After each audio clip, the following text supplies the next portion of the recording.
Bonjour tout le monde, j'espère que vous allez bien. Je suis Delphine, naturopathe et professeure de yoga. Je suis spécialisée dans la gestion du poids et j'accompagne mes clients et clientes pour retrouver un corps dans lequel ils se sentent épanouis.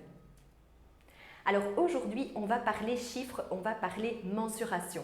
Pourquoi? Eh bien parce que souvent, mes clientes viennent me voir avec en tête un objectif en termes de perte de poids, de perte d'un certain nombre de kilos. Mais pour moi, ce n'est pas le plus important.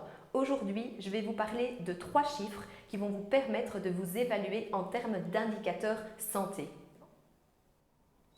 Alors, premier chiffre, on va d'abord parler de l'IMC. Peut-être vous avez déjà entendu parler de ce rapport. Donc en fait, c'est le rapport entre votre poids en kilos divisé par votre taille en mètres au carré. Par exemple, moi, je fais 1,68 m donc et je pèse 54 kg. Donc je vais diviser 54 par 1,68 fois 1,68, ce qui va me donner un certain rapport. Alors ce résultat, ça va vous donner une indication dans quelle catégorie vous vous situez. Si vous êtes entre 18,5 et 24,9, vous êtes dans la catégorie dite de poids normal. Au-delà de 25 kg par mètre carré, eh bien là vous allez vous situer en surpoids et au-delà de 30, on est dans la catégorie de l'obésité. Alors, l'IMC, c'est bien, mais ce n'est pas suffisant. Pourquoi? Parce que ce qui est surtout important, c'est comment les graisses vont être réparties sur l'ensemble de notre corps. Si j'ai beaucoup de graisse qui est localisée au niveau de l'abdomen, au niveau du ventre, eh bien ça signifie aussi qu'on va avoir un risque accru de maladies, de complications métaboliques. Donc on peut développer plus de risques d'un diabète de type 2 ou de maladies cardiovasculaires. Donc ici, ce qui va être important, c'est le tour de taille. Idéalement, pour une femme, on doit être en dessous de 80 cm.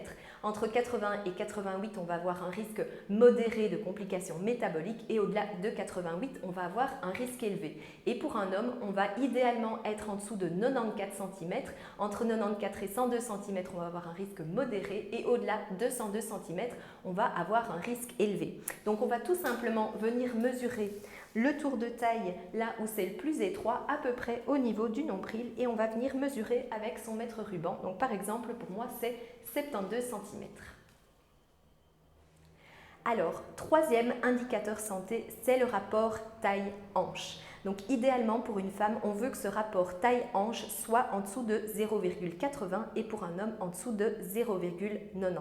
Donc qu'est-ce qu'on fait? On a déjà mesuré le tour de taille. On va maintenant venir mesurer avec notre mètre ruban le tour de hanche. Donc cette fois, on va venir là où c'est le plus large, à peu près au niveau du pubis, et on va mesurer avec le mètre ruban. Donc pour moi, ça fait 92 cm.